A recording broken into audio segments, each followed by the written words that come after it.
트럼프 미국 대통령이 우리나라 시간으로 16일 알래스카에서 푸틴 대통령을 만납니다.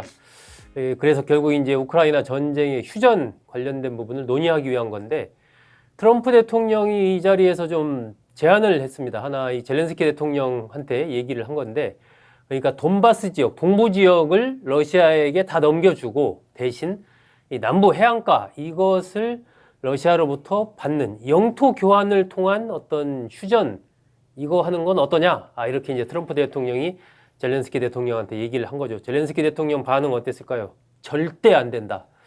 아주 강력한 반대 의사를 표명했습니다. 이게 지금 러시아와 전쟁을 끝낼 수 있는 어떻게 보면은 좋은 기회인데 젤렌스키 대통령 아주 강하게 반대를 했습니다. 자, 이 문제 좀 자세히 이현우 기자와 함께 알아보겠습니다. 자, 이현우 기자, 이게 뭐 영토 교환이라는 게 사실 전쟁에서 뭐 최근에 거의 들어본 적이 없는 어떤 그런 단어 같은데 이게 왜 이렇게 좀 된 거고, 그렇다면 구체적으로 어느 땅과 어느 땅을 지금 러시아는 주고 우크라이나는 받고 이렇게 교환을 한다는 건지 그거 좀 자세히 좀 설명 좀 해주시죠. 네, 지금 트럼프 대통령이 제안한 영토 교환 그 조항은 네. 지금 러시아가 점령한 우크라이나 영토 전체 규모가 우크라이나 20% 정도 됩니다. 예, 거의 한반도 면적과 맞먹는 엄청난. 우리나라 정도의 땅을 러시아가 우크라이나 땅을 점령을 한 상태다. 예, 그렇습니다. 네, 이 중에 이제 동부 돈바스 지역의 경우에는 러시아가 지금 한 80% 점령을 한 상태고 20%는 점령을 못한 상태입니다. 네. 그러니까 이 나머지 20%를 이제 러시아한테 내어주는 대신에 이제 남부의 뭐 헤르손주나 아니면 자포리자주 같은 해안가 지역을 이제 돌려받는다, 그런 제안을 했습니다. 그러니까 이제 지금 뭐 이렇게 되면은 이제 트럼프 대통령 입장에서는 이제 오히려 해안가 지역이 가치가 더 높지 않냐. 전략적으로도 그렇고 부동산에서도 트럼프 대통령 거기 또 예, 그렇습니다. 개발하는 거 생각하는 거 아니에요? 예, 그렇게 이제 얘기를 했는데요. 네. 이제 우크라이나 입장에서는 이제 이 조항이 좀 받아들이기가 어려운 게 사실은 국제사회에서 이 영토 교환 조항이라는 게 실제로 있습니다. 러시아도 이제 1951년에 뭐 폴란드와 일부 영토를 교환을 하는 조약을 체결을 한 적이 있고요. 근데 문제는 영토 교환 조약은 양국이 서로 자신의 국토 일부를 내주는 대신에 이제 다른 지역을 받아오는 이런 형태로 이루어진 조약인데요. 그렇죠. 그래야 영토 교환이라는 그 단어에 맞을 것 같은데. 예, 그렇습니다.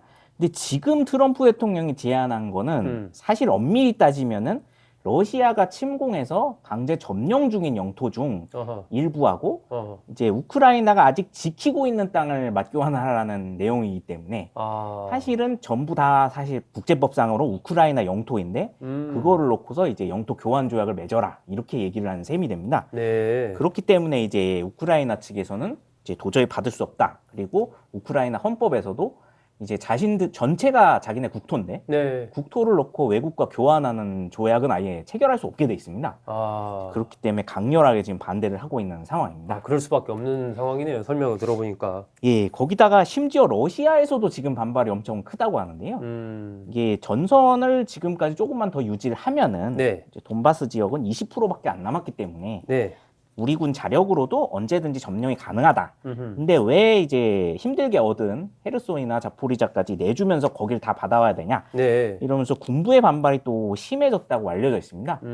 그러다 보니까 트럼프 대통령하고 푸틴 대통령도 이거는 좀 뒤로 미루지 않을까, 그런 이야기가 나오고 있습니다.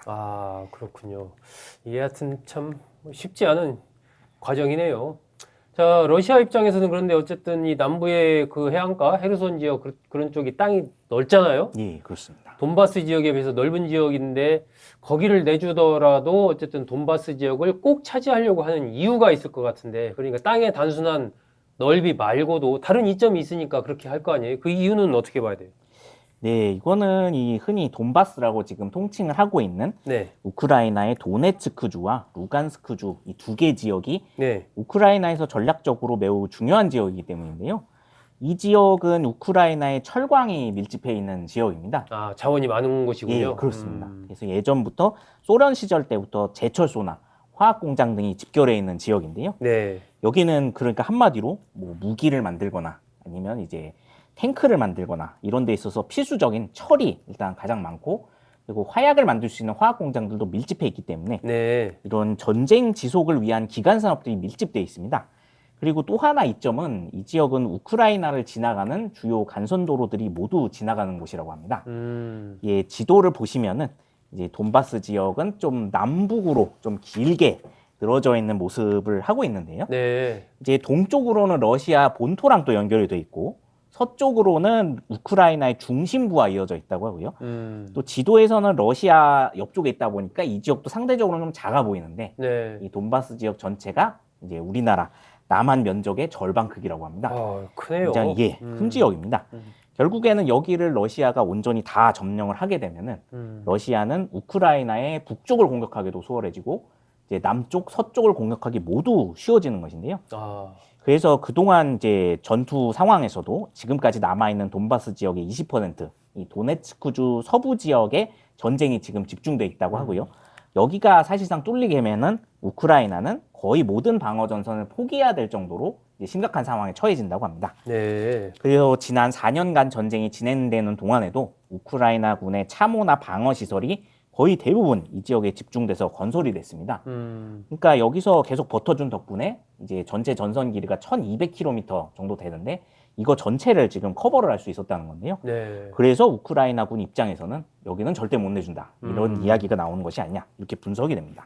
이 돈바스 지역이 뭐 철광석 같은 이런 자원도 풍부하게 묻혀 있는 그런 지역인데다가 또 전략적으로도 굉장히 중요한 그런 지역이다 보니까 우크라이나로서는 만약에 여기를 내주게 되면 이게 앞으로 또 어떤 일이 생길지 불안한 그런 지역이군요. 꼭 지켜야 되는 그런 지역이군요. 자, 그런데 이게 어쨌든 미국과 러시아 이 강대국들이 과거에 우리나라도 휴전할 때 우리가 배제가 됐잖아요. 마찬가지로 여기서도 지금 우크라이나 뭐 반대하면 그냥 빼버리고 러시아랑 미국이랑 합의해가지고 딱 그냥 선을 그어버리는 그런 일이 가능합니까 지금? 어쨌든 우크라이나는 반대하고 푸틴과 트럼프 대통령은 뭔가 좀 합의를 해보려고 하는 상황이다 보니까 그런 추측을 안 할 수가 없네요. 네, 사실은 아무래도 이제 6.25 전쟁 휴전 과정에서 그런 과정들이 나타났었기 때문에 이런 이야기가 많이 나오고 있었는데요. 근데 사실 솔직히 이게 가능했다면은 트럼프 행정부는 벌써 했을 것이다. 이런 이야기도 지금 나오고 있습니다. 예. 사실 이게 그렇게 간단하지가 않은 문제라고 하는데요. 네. 이게 6.25 전쟁 때처럼 만약에 이제 미군과 유엔군이 모두 전쟁에 참전한 상태고 네. 이들 전력이 다 떠나면은 전쟁 수행이 아예 불가능하다. 그런 상황이라면은 어쩔 수 없이 미국과 러시아만의 회담으로도 휴전이 가능한데 이번 우크라이나 전쟁은 사실 미국과 서방에서 공식적으로 참전하지 않은 상태이기 때문에 이 6.25 전쟁 때와는 좀 다른 양상이라고 합니다. 우크라이나는 지금까지 이제 미국과 서방으로부터 재정 지원과 무기 지원은 받았는데 파병 지원을 하나도 받은 적이 없습니다. 그렇죠. 병력이 파병된 건 아니니까. 이 실제 전쟁 당사국으로만 따지면은 이제 우크라이나, 러시아 그리고 러시아에 파병한 북한까지는 이제 실제 전쟁 당사국으로 들어갈 수가 있는데요. 나머지 나라들은 사실 전쟁 당사국으로 불리기가 어려운 상황입니다. 네. 미국에서 아무리 우크라이나에 압력을 가해도 우크라이나 군이 철수를 안 하겠다, 버티겠다라고 하면은 또 이걸 제재할 방법이 따로 없다고 합니다. 그리고 무엇보다 지금 유럽 국가들 입장이 미국하고 완전히 다른 것도 문제인데요. 네. 유럽 국가들은 이제 이 우크라이나 내에서 분쟁이 끝나기를 바라고 있기 때문에 우크라이나에 이제 최대한 무기 지원과 재정 지원 해주려고 하고 있습니다. 이 반대로 이야기하면 이 전쟁이 끝나고 나서 우크라이나가 이제 너무 약체화가 되거나 아니면은 이제 러시아가 다시 세력을 완전히 회복을 하면은 이제 유럽의 다른 나라로 확전이 될 수 있기 때문에 유럽 국가들은 미국이 지원을 끊는다고 해도 계속해서 우크라이나에 지원하겠다 그런 입장입니다. 일종의 뭐 유럽 국가들 입장에서는 우크라이나가 유럽의 방패 같은 지금 그런 역할을 하고 있기 때문에 만약에 그게 뚫리거나 약화되면 바로 자신들의 위험도가 상당히 커질 수 있다라고 지금 걱정을 하고 있는 거겠죠. 예, 그렇습니다. 그렇기 때문에 이제 미국과 러시아 양국만의 합의만 가지고는 우크라이나 휴전을 이끌어내긴 좀 많이 어렵지 않겠냐 그런 이야기가 나오고 있고요. 네. 그래서 결국에는 우크라이나와 러시아 간의 정상회담 양자 간 휴전 협상이 있기 전까지는 진정한 의미의 휴전은 좀 힘들지 않겠냐 이런 이야기가 나오고 있습니다. 아, 그렇군요. 이게 어쨌든 미국과 러시아의 이 휴전 관련된 협상 움직임을 바라보는 제3국들도 간단치는 않습니다. 뭐 우리 같은 경우도 그렇고 어쨌든 여러 가지 위험도가 높은 분쟁 가능성이 있는 나라들에서는 이 강대국들의 어떤 의지에 따라서 운명이 왔다 갔다 하는 그런 상황이 된다는 것은 뭐 그 당사국으로서는 뭐 전혀 반갑지 않은 그런 일이니까 결국 이게 상당히 좀 앞으로 어떻게 될 건가 다른 나라 일로만 볼 수 없는 그런 측면이 있는데 어떻게 될 것 같아요. 결국 뭐 16일 날 내용을 좀 두고 봐야 되겠습니다만은 그 결과나 과정이 어떻게 되느냐가 향후의 국제 질서에도 여러 가지 영향을 미칠 것 같은데. 네, 사실은 이번 트럼프 대통령, 푸틴 대통령의 만남과 관련을 해서 사실 당사국을 아예 배제하고 네. 뭐 휴전 논의를 하겠다. 혹은 영토 교환을 할 수 있다 이런 얘기까지 나온 것 자체만으로도 미국과 그 동맹국들에게는 상당한 안보 우려가 될 수 있다는 이야기가 나오고 있습니다. 미국이 자국 이익에 따라 얼마든지 이제 뭐 동맹국이든 당사국이든 배제를 하고 이제 멋대로 이제 조약을 체결할 가능성이 있다는 점에서 네. 불안감이 커진다는 건데요. 근데 특히나 이제 미국과 서방 국가들 안에서는 우크라이나의 현재 안보 문제에 있어서 하나의 또 부채 의식을 좀 가지고 있는 부분이 있다고 합니다. 이게 사실 우크라이나가 옛 소련 해체 당시인 1991년에 이제 당시 지역 주둔 중이었던 소련군 80만 명 있었고요. 네. 그리고 핵무기가 100여 기가 그대로 이제 우크라이나 남게 됐습니다. 야, 엄청났군요. 예, 근데 그래서 80만에 핵무기가 100여 기 있었으면 그 자체로 그냥 강국이 될 수 있었네요. 군사 강국. 그렇습니다. 사실은 러시아보다 군대가 더 많은 상황이었습니다. 아. 근데 이제 미국과 서방 국가들이 이 문제를 해결을 하기 위해서 오히려 그때는 우크라이나가 이제 패권 국가가 될 거를 염려를 하면서 안보 보장을 해준다고 약속을 한 다음에 네. 이 군대를 해체해달라고 요구를 했었습니다. 그래서 이제 우크라이나도 이 핵무기 해체 프로그램에 들어갔었고, 그래서 대대적인 군축 사업을 벌여가지고 2013년에는 징병제까지 폐지를 하게 됐었습니다. 네. 그래서 이 군대도 이제 80만에서 20만으로 크게 줄였었는데요. 그런데 그 이후에 바로 이듬해인 2014년에 러시아가 이제 크림반도 침공을 실시를 했고요. 네. 근데 이때 미국과 서방에서 이제 무기 지원도 못 해줬고 군사 지원도 전혀 못 해줬었습니다. 그러니까 사실상 안보 보장이 실패한 건데요.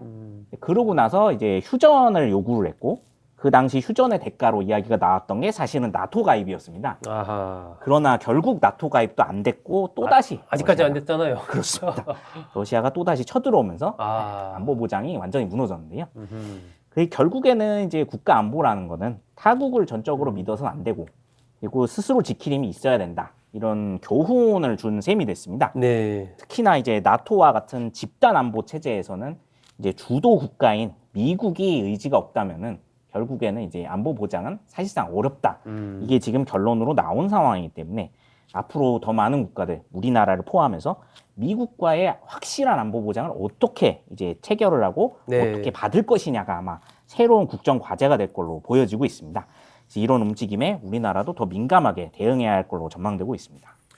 그렇습니다. 결국은 자강이 중심이 되고 자강이 굳건히 섰을 때 동맹과도 원활한 동맹 관계를 형성할 수 있지 않을까 하는 그런 생각이 듭니다. 우리나라도 이런 측면에서 굉장히 지금 많은 변화가 필요한 그런 시점에 와 있습니다. 지금 뭐 이현우 기자 쭉 설명 듣다 보면 러시아 우크라이나 전쟁 끝나면 우크라이나도 가만히 안 있겠군요. 상당한 군사적인 무장을 또 할 가능성도 있지 않나 하는 생각도 좀 가져봅니다.